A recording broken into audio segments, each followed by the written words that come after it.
Hello guys, ഇന്ന് അത്ര വൈബില്ലൊരു video അല്ല.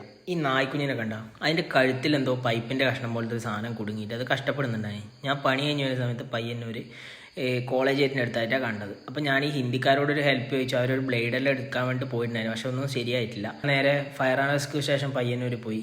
അവിടെ പോയിട്ട് അവരെനിക്ക് ഈ ഡോഗിനെല്ലാം റെസ്ക്യൂ ചെയ്യുന്ന ഒരാളെ നമ്പർ തന്നിട്ടുണ്ടായിരുന്നു. തളിപ്പറമ്പിലെ ഒരു സുചീന്ദ്രൻ എന്ന് പറഞ്ഞിട്ടുള്ള ഒരാളാണ് റെസ്ക്യൂ ചെയ്യാൻ വേണ്ടി വരാമെന്ന് പറഞ്ഞിട്ടുണ്ടായത്. അവർ തളിപ്പറമ്പിൽ നിന്ന് ആ മഴയത്ത് വണ്ടിയെല്ലാം എടുത്ത് വരാൻ വേണ്ടി കുറച്ച് സമയം എടുത്തു. പിന്നെ വലിയ വലയെല്ലാം എടുത്തിട്ടാണ് വന്നത്. പക്ഷെ നായ്ക്കുഞ്ഞ് ഭയങ്കര ചെറുതായതുകൊണ്ട് അവസാനം നമ്മൾ കൈ കൊണ്ട് തന്നെ അതിനെ പിടിക്കുന്നതുണ്ടായത്. പുള്ളി പ്രൊഫഷണൽ ആയിട്ടുള്ള ഒരാളാണ്.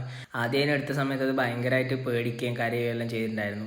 പിന്നെ നമ്മൾ അടുത്തുനിന്ന് നോക്കുമ്പോൾ അന്ന് മനസ്സിലായത് കഴുത്തെല്ലാം ഫുള്ള് മുറിഞ്ഞിട്ട് അതിൻ്റെ രോമെല്ലാം പോയിട്ടാണ് ഉണ്ടായിരുന്നത്. അങ്ങനെ നമ്മൾ കട്ടറെല്ലാം എടുത്തിട്ട് ഒരു കഷ്ടപ്പെട്ടത് കട്ട് ചെയ്ത് മാറ്റിയിട്ട് പിന്നെ കുറച്ച് ഓയിൽമെൻറ്റും മരുന്നൊക്കെ വെച്ചിട്ട് ഞാനത് ഒറ്റയ്ക്ക് ശ്രമിച്ചിട്ടുണ്ടായിരുന്നെങ്കിൽ അത് നടക്കട്ടില്ല. കാരണം എന്ന് വെച്ചാൽ ബ്ലേഡും കൊണ്ടൊന്നും കുറച്ച് കട്ടിയിലെ സാധനം മുറിച്ചെടുക്കലെന്ന് പറഞ്ഞാൽ കുറച്ച് ഹെവി ടാസ്ക്കാണ്. ഇവർ വന്നുകൊണ്ട് പെട്ടെന്ന് തന്നെ അതിനെ റെഡിയാക്കി. എല്ലാവരും ഇതുപോലെ എന്തെങ്കിലും റോഡ് സൈഡിലോ ബൈക്കോ എല്ലാം കാണുമ്പം കാണാത്ത മാതിരി നടന്നു പോകാണ്ട് ഇപ്പോൾ ഒരു കുഞ്ഞിക്കോ അല്ല ഒരു മനുഷ്യനോ ഇതുപോലെ പറ്റിയിട്ടുണ്ടെങ്കിലും എല്ലാവരും ഇതുപോലെ അല്ലല്ലോ പെരുമാറല്.